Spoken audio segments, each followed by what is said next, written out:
सभी को जय माता जी। मैं गिरीश सर सभी स्टूडेंट्स का स्वागत करता हूं।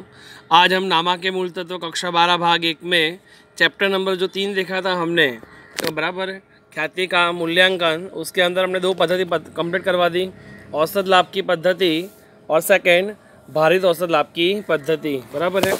आज हम थर्ड पद्धति देखेंगे जिसका नाम है अधिक लाभ की पद्धति से ख्याति की गणना। कौन सी पद्धति है? थर्ड, अधिक लाभ की पद्धति से ख्याति की गणना। क्वेश्चन में कहा होगा अधिक लाभ से ख्याति गणना कीजिए, तो ये थर्ड सूत्र लागू करोगे, बराबर। उसमें स्टेप नंबर लिखे हैं, 6 स्टेप है जो आपको याद करने हैं और वही स्टेप से आपको एग्जाम में आंसर गिनना है।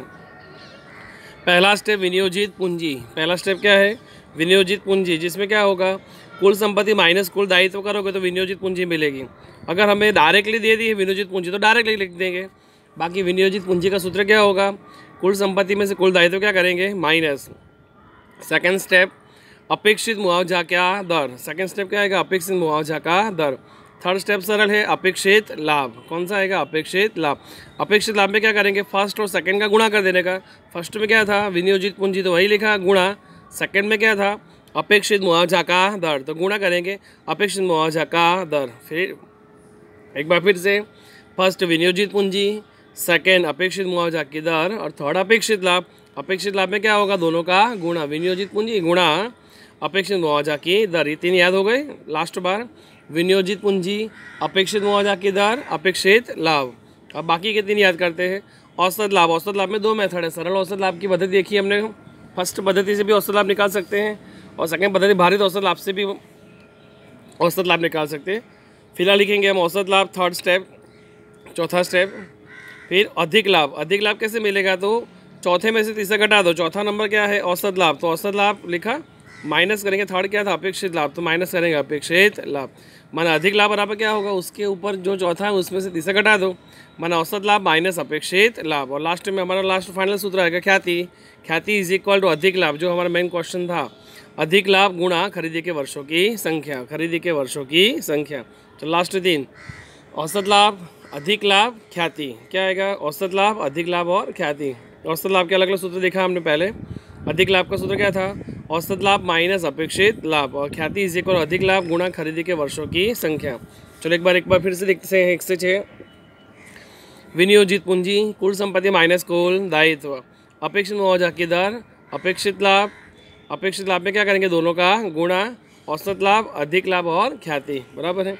ये याद करोगे कोई भी क्वेश्चन में यही सवाल, यही फॉर्मेट लिखने का, जब अधिक लाभ की पद्धति कहा हो तब। हम आते सीधे सवाल की ओर। हम आते सवाल नंबर 8 की। सवाल नंबर 8 में पहले हम क्वेश्चंस पढ़ते अच्छी तरह से। उन्होंने लिखा हुआ है कि पुष्पा प्रतिभा और भावना एक साझेदार पेढ़ी के साझेदार हैं।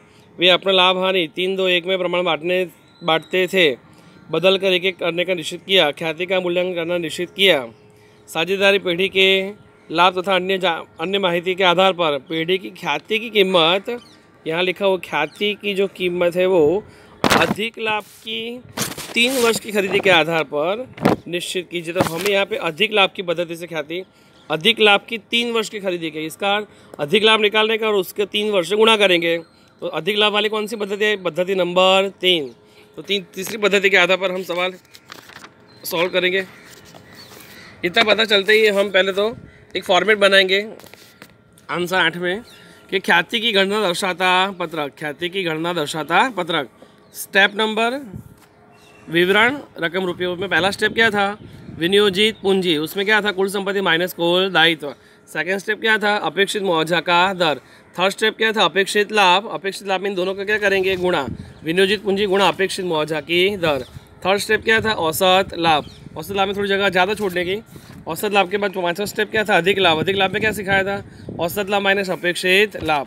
और जो 6ठा लास्ट स्टेप ख्याति। ख्याति का सूत्र क्या था? अधिक लाभ गुणे खरीदी के वर्षों की संख्या, बराबर है।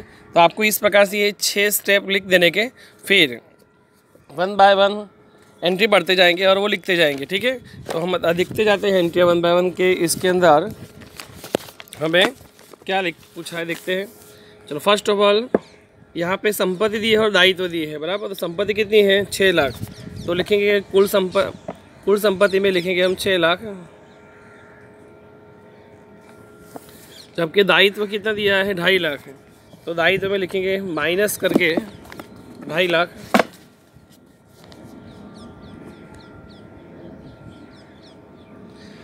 छः में से 2.5 लाख जाएंगे तो बचेंगे 3.5 लाख। कितने बचेंगे? 3.5 लाख। तो लिखेंगे हम यहाँ पे 3.5 लाख, 3.5 लाख बराबर है। आगे के दूसरा स्टेप क्या था हमारा? अपेक्षित मुआवजा की दर, बुक में दिया ही होगा। अपेक्षित मुआवजा का दर कितना दिया है? 10% है, तो यहाँ पे लिखेंगे हम 10% बराबर है। फिर थर्ड स्टेप में लिखा है कि क्या है, अपेक्षित लाभ कैसे मिलेगा? तो विनियोजित पूंजी अपेक्षित मुआवजा की दर, तो विनियोजित पूंजी हमारा कितनी है? 3.5 लाख, अपेक्षित मुआवजा का दर कितना है? 10% है, दोनों का गुणा कर दो तो हमें विनियोजित पूंजी मिलेगी, अपेक्षित लाभ मिलेगा। तो विनियोजित पूंजी कितनी थी? 3.5 लाख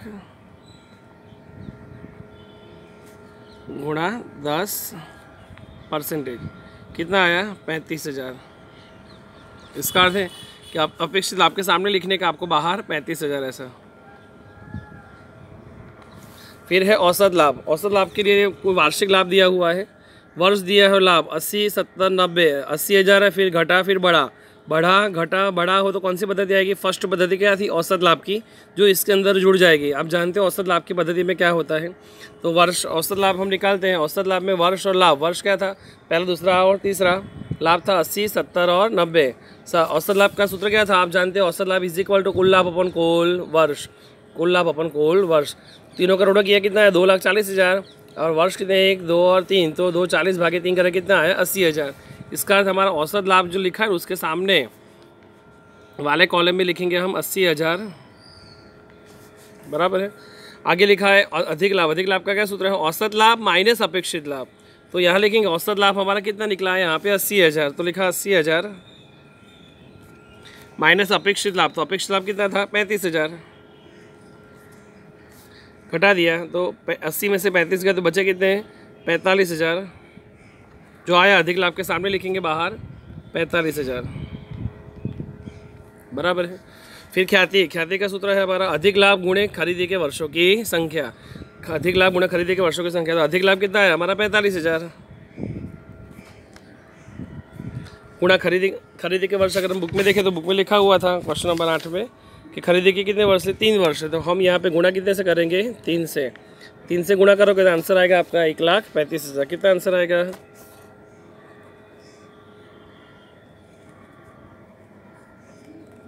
1,35,000। जो आप बाहर भी लिखोगे 1,35,000 बराबर 1,35,000। तो इस प्रकार से आपका सवाल नंबर 8 का आंसर हुआ। ठीक वैसे ही सवाल नंबर 9 देखते हैं अच्छी तरह से। सवाल नंबर 9 में लिखा है कि मीना और मंजू की पेढ़ी की पूंजी 4 लाख है, अपेक्षित मुआवजा की दर 10% है, अंतिम 3 वर्ष का वार्षिक लाभ क्रमशः 1, 20, 1, 10 और 1 लाख है। भारित औसत पद्धति के आधार पर अधिक लाभ, यहाँ पे भी लिखा है, देखो अधिक लाभ लिखा है, क्या लिखा है? अधिक लाभ की 2 गुनी ख्याति की गणना कीजिए। अधिक लाभ हो तो सूत्र नंबर 3 आएगा। सूत्र नंबर 3 आप जानते हो अच्छी तरह से कितने आएंगे स्टेप? 1 से 6 स्टेप आएंगे। चलो फर्स्ट स्टेप में क्या लिखेंगे? विनियोजित पूंजी जो बुक में दी हुई है, तो यहाँ पे पूंजी कितनी दी है? 4 लाख, तो हमने भी कितना लिखा है यहाँ पे? 4 लाख। सेकंड ये है अपेक्षित मुआवजा की दर कितना है? 10%, तो हमने यहाँ लिखा अपेक्षित मुआवजा की दर 10%। थर्ड स्टेप हमारा था अपेक्षित लाभ, जिसमें इन दोनों का क्या होता है? गुणा, विनियोजित पूंजी गुणा अपेक्षित मुआवजा की दर, माने 4 लाख गुणा 10% करे कितना आया? 40,000, तो बाहर लिखा हमने 40,000। सेकंड में यहाँ पे कहा है उन्होंने भारित औसत पद्धति से अधिक लाभ गिनना है। कौन सी पद्धति से? भारित औसत पद्धति से। लाभ क्या दिया है? 1, 20, 1, 10, 1, तो पहले वर्ष लिखेंगे, वर्ष 1, 2, 3, क्योंकि 3 वर्ष का दिया है लाभ, हमें यहाँ पे लिखा है अंतिम 3 वर्ष का लाभ दिया 1, 20, 1, 10 और 1। लाभ लिखा 1, 20, 1, 10, 1। देखो ये लाभ सतत घट रहा है, तो भी भारित औसत। भारित औसत में आप जानते हो क्या लिखते हैं? पहले भार में 1, 2, 3 भार और लाभ का गुणा करेंगे तो भारित लाभ मिलता है। ये हमने लास्ट टाइम देखा था। भारित लाभ का टोटल करेंगे 640 आया। भारित औसत लाभ का सूत्र था कुल भारित लाभ अपन कुल भारित लाभ अपन कुल भार। कुल भारित लाभ 640 आया, कुल भार 6 से भाग दिया तो 1,06,666.6667। 4 अंक लिखने के पॉइंट के बाद फिर जो आया आंसर वो भारित औसत लाभ के सामने लिखेंगे। उसके बाद ये अधिक लाभ। अधिक लाभ में भारित औसत लाभ माइनस अपेक्षित लाभ करेंगे, तो भारित औसत लाभ कितना आया? 1,06,666.67 माइनस करेंगे अपेक्षित लाभ कितना आया था? 40,000। तो 66,666.6667 आता है, वही सामने लिखा। और लास्ट में ख्याति का सूत्र था कि अधिक लाभ गुणा खरीदी के वर्षों की संख्या। तो अधिक लाभ कितना आया, 66,666.6667 गुणा कितना खरीदी के वर्ष है, तो बुक में लिखा होगा। खरीदी के कितना गुना करनी है, 2 गुना करनी है। तो गुणा क्या करेंगे, 2। तो आंसर है 1,33,333, 1,33,333 बराबर है। दोनों सवाल 8वां और 9वां दोनों सवाल होमवर्क में जाएगा। पूरा होमवर्क इस प्रकार से है। होमवर्क स्वाध्याय का 8वां, 9वां और 12वां सवाल 12वां भी करना है आपको, जो मैंने नहीं करवाया आप सॉल्व करोगे। उदाहरण है 5 और 6, टोटल 5 सवाल आप होमवर्क में करोगे। थैंक यू बेटा, सभी को जय माता दी।